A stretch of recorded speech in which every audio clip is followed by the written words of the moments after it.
एक धक्कादायक आणि अंगावर काटा आणणारी घटना समोर आली आहे। एका माथेफिरू कार चालकाने अरुंद गल्लीत कार भरधाव वेगाने मागे पुढे चालवत अक्षरशः थैमान घातले। या घटनेमुळे परिसरात भीतीचे वातावरण निर्माण झाले होते। नागरिकांच्या जीवाशी खेळणाऱ्या या चालकाला अखेर पोलिसांनी सापळा रचून ताब्यात घेतले असून त्याला पोलिसी हिसका दाखवण्यात आला आहे। मिळालेल्या माहितीनुसार संबंधित कार चालक अचानक आक्रमक झाला। त्याने आपल्या कारचा वेग वाढवत गल्लीत धुमाकूळ घालण्यास सुरुवात केली। यावेळी त्याने अनेक मोटरसायकलना धडक दिली। एवढेच नाही तर रस्त्यावर उभा असलेल्या नागरिकांच्या अंगावर गाडी घालण्याचा प्रयत्न केल्याचा आरोप करण्यात येत आहे। प्रत्यक्षदर्शींनी सांगितले की कार चालक वारंवार गाडी पुढे आणि मागे घेत होता। परिसरातील नागरिकांनी त्याला थांबवण्याचा प्रयत्न केला, आरडाओरडा केला, मात्र तो कोणाच्याही विनंतीला प्रतिसाद देत नव्हता। उलट त्याने अधिक आक्रमकपणे वाहन चालवत परिसरात दहशतीचे वातावरण निर्माण केले। या संपूर्ण घटनेदरम्यान अनेक नागरिकांनी स्वतःचा जीव वाचवण्यासाठी धावाधाव केली। काहींनी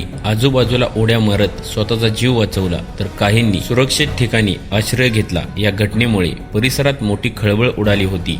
घटनेची माहिती मिळताच पोलिसांनी तत्काळ घटनास्थळी धाव घेतली, मात्र संबंधित चालक कोणत्याही परिस्थितीत थांबण्यास तयार नव्हता। त्यामुळे पोलिसांनी अत्यंत शिपाईतीने आणि नियोजितपूर्वक सापळा रचला। अखेर काही वेळाच्या पाठलागानंतर पोलिसांनी या माथेफिरू चालकाला पकडण्यात यश मिळवले। पोलिसांनी ताब्यात घेतल्यानंतर संबंधित चालकाला पोलिस हिसका दाखवण्यात आला आणि त्याची चौकशी करण्यात आली। या चालकाने असे कृत्य का केले, तो कोणत्या मानसिक अवस्थेत होता, तसेच त्याने मद्यपान केले होते का किंवा इतर कोणत्या कारणामुळे हा प्रकार घडला, याचा तपास पोलीस करत आहे।